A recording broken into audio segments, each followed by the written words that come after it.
Ibnu Qayyim menyebutkan ada 9 langkah SOP setan sampai kita manusia ini jadi setan. Mau tak sebutin? Ada 9 langkah yang dilakukan oleh setan. Dalam konteks apa? Bisikan itu. Dijelaskan oleh Ibnu Qayyim rahimahullah di kitab Bada'iul Fawaid.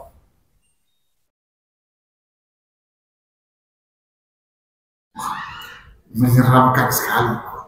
Bagaimana setan itu bisik? Pertama, silakan Anda catat di handphone atau di mana. Saya baca pelan-pelan.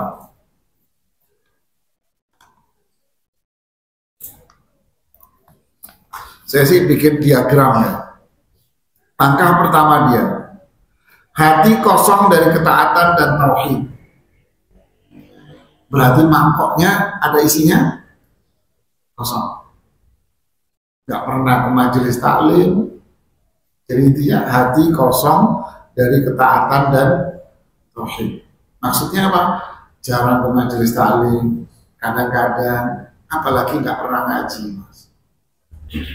Taatan,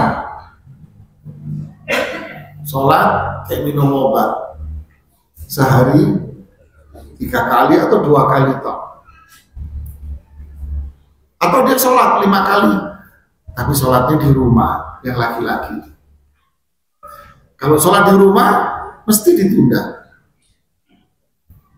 ya kan? Ditunda, mesti entar.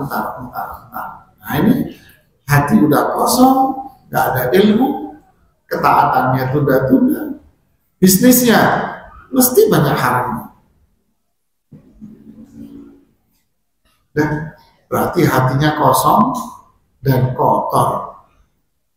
Nah, ini setan datang, Mas. Yang kedua akan muncul kata Ibnu Qayyim apa? Bisikan setan akan satu kemaksiatan. Nah, Anda lagi senang apa, Mas? Tergantung masing-masing, akan beda-beda.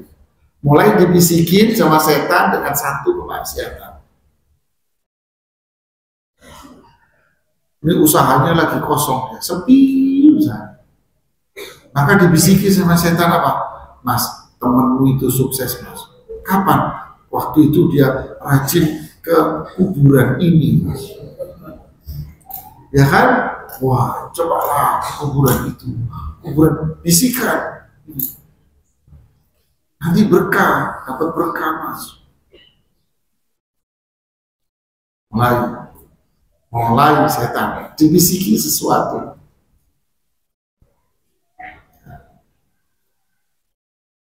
Laki-laki kerja, posisinya bagus, yang di kantor banyak paket hemat. Di kantor banyak paket hemat. Paket hemat itu disingkat apa? PAHE. Nggak paham juga? Paham kan? Banyak PAHE. Di kantor itu banyak PAHE. Udah begitu, duduk, pakai dilipat gini lagi kakinya.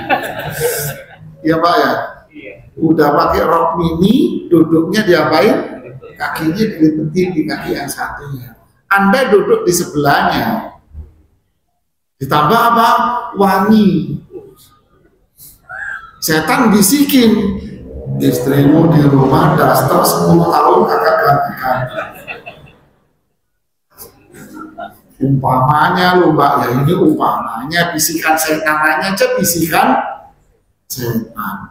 Istrimu daster 10 tahun kakak ganti-ganti. Warna nggak jelas, udah banyak ventilasi lagi. Ya, banyak tuh ventilasi tuh, kanan kiri ventilasinya banyak tuh, jendelanya.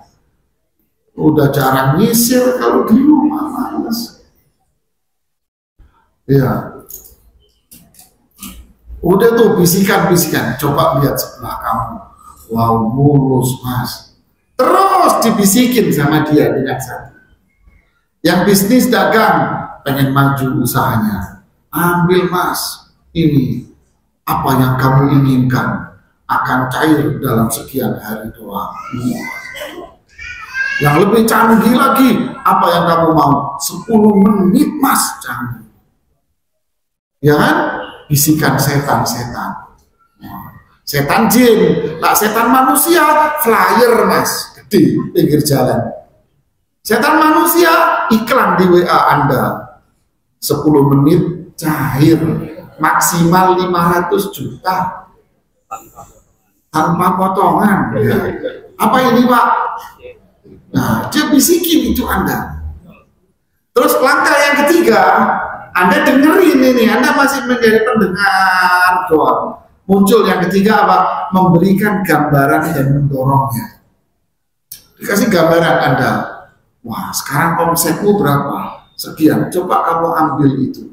Wah, omsetmu sekian loh mas. Anda diajak menghayal dulu sama dia.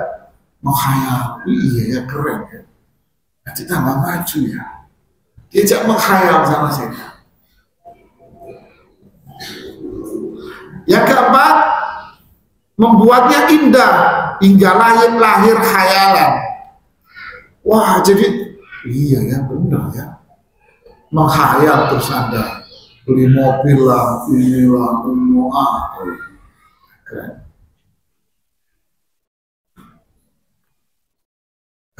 Wah, masih muda nih cewek. Yang di rumah udah mulai tua ini.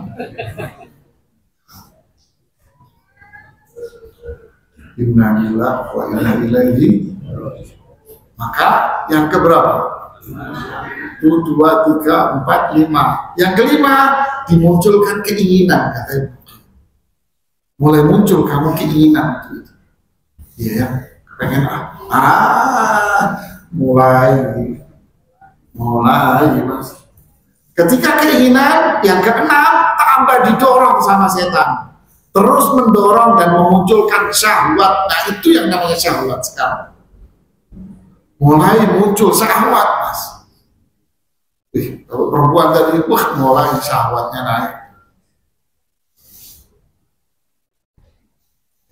Kalau pembiayaan, syahwat situ juga naik. Datang ke kantornya, minta penjelasan lebih dalam lagi. Wah mulai syahwatnya muncul. Terus yang ke-7, melupakan dampak buruk. Udah lupa, dia nggak mikir dampaknya, mas. Dia nggak mikir dampak buruk dari itu semua. Nah lupa. Yang diingat hanya apa? Indah dan khayalan manis. Itu yang dia ingat.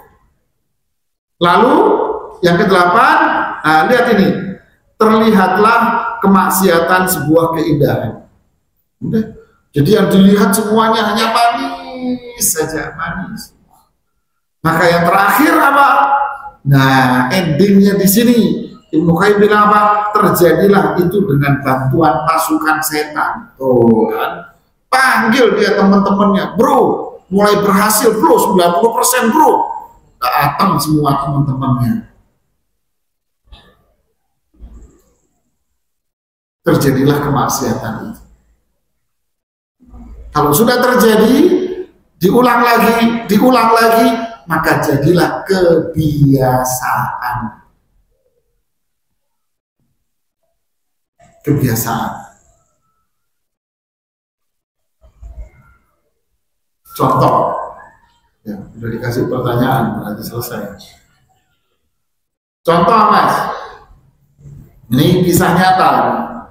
Ada seorang ibu-ibu muda telepon sama saya, Ustadz, kami ini dulu hijrah dari pekerjaan riba haram. Wah, hijrah ini ceritanya di Jawa. Hijrah dari pekerjaan haram, tinggalin deh.